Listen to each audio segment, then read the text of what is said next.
All right, in this problem, we notice that this equation they give models the integration by parts formula. We have a u and a dv, and is equal to a uv minus an integral of v du. So we just need to figure out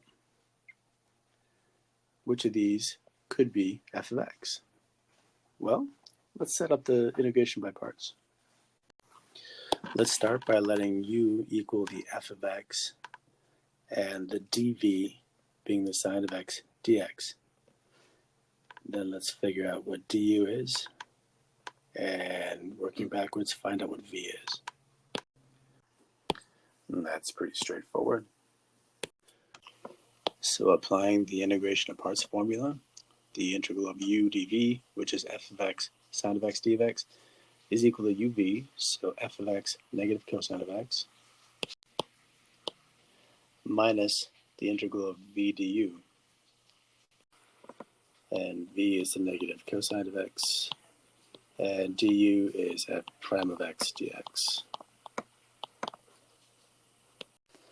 Let's just do a little bit of arithmetic here, and do the subtracting. The negative becomes positive. Let's write the f prime in front, just changing the order of those factors. And now notice the correlation with the original equation. Sure seems like f prime of x is 4x cubed. So we can change f prime of x here to 4x cubed